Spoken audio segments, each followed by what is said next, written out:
Hello friends, कैसे आप लोग। तो आज हम लोग अपने क्लास 10th पढ़ाई को शुरू करेंगे, जिसमें हम सबसे पहले वास्तविक संख्या को पढ़ेंगे। और वास्तविक संख्या में हम लोग सबसे पहले अभाज्य गुणनखंड विधि द्वारा एचसीएफ और एलसीएम निकालना सीखेंगे। सो हम लोग प्रश्न देखते हैं। पहला प्रश्न हमारा है 140 और 80।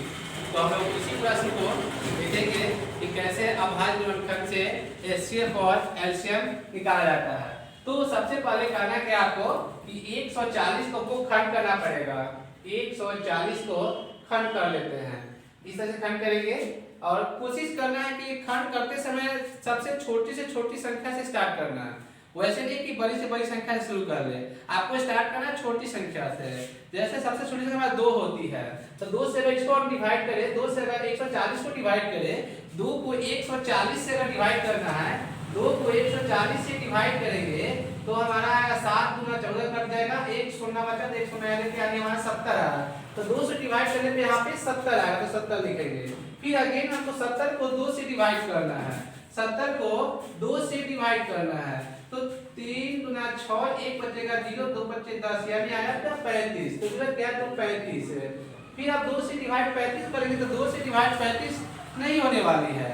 तो दूसरा संख्या देखें तो ये 5 से डिवाइड हो जाएगी, 5 से डिवाइड हो जाएगी। 5 से डिवाइड होने के क्रम में 5 से अगर लिखेंगे तो 35 जो है हमारा 7 में कटेगा, तो यहाँ 7 लिखेंगे। फिर 7 को 7 से डिवाइड करेंगे तो 1 आ जाएगा। फिर अगेन उसी प्रकार हम लोग 80 को भी डिवाइड करेंगे। तो देखते हैं 80 को डिवाइड करते हैं। 80 को डिवाइड करेंगे तो स्टेप कंडीशन 2 से डिवाइड करेंगे तो 80 को हमको 2 से भाग देना है। 2 से भाग देंगे तो यहाँ पे आएगा 4 गुना 8, ये शून्य बचा, फिर यहाँ पे शून्य देखिए यहाँ पे बच गया हमारा 40। फिर 2 से डिवाइड करना है 40 को, 40 को 2 से डिवाइड करेंगे तो 2 गुना 4, कट गया 0, यहाँ भी 0, यहाँ भी आप आएगा 20।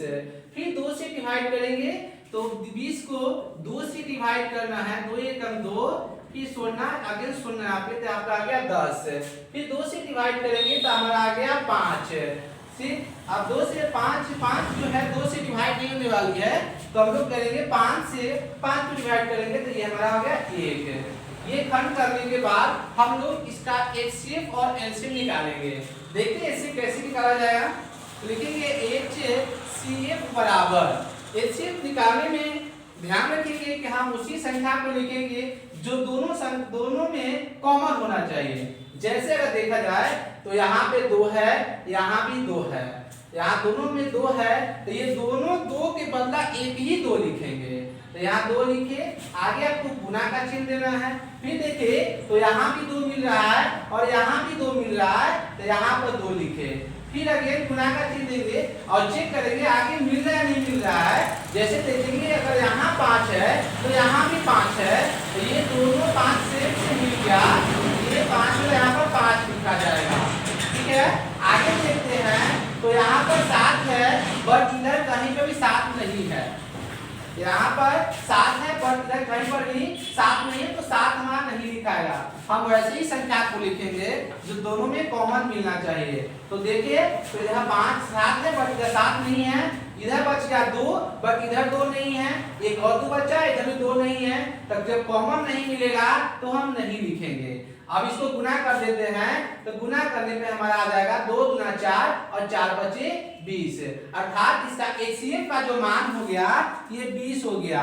एचसीएफ बराबर 20 हो गया। इसी प्रकार आगे हम एलसीएम निकालेंगे। तो एलसीएम निकालने के लिए जो हमें कॉमन मिला है पहले उसको लिख लेते हैं। तो देख लेते हैं कि जो हमको कॉमन मिला, तो क्या क्या कॉमन मिला, तो 2 कॉमन मिला, फिर ये 2 भी मिला है, फिर ये 5 मिला है। कहने का मतलब ये हुआ कि एलसीएम निकालने के क्रम में सबसे पहले जो आपको एचसीएफ में आएगा, तो एचसीएफ वाला जो सेम है उसी का उतार देंगे। लिखने के बाद जो हमारा इधर अंक जो बच गया है उन सभी अंक को लिखेंगे। जैसे यहाँ पे 7 बच गया तो 7 लिखेंगे, यहाँ 2 बचा 2 लिखेंगे, एक और 2 बचा हुआ है, एक और 2 लिखेंगे। उसके बाद इन सभी को गुना करेंगे। गुना करने के बाद 2 गुना 4 बचे 20, साथ ही 140 हो जाएगा। और 140 में 2 यानी 140 में 4 से गुना कर लेते हैं।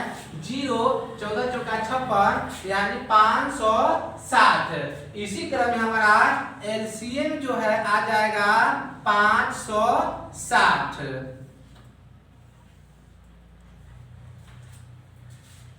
इसी प्रकार हमारा जो है एलसीएम और एलसीएम जो है निकल गया।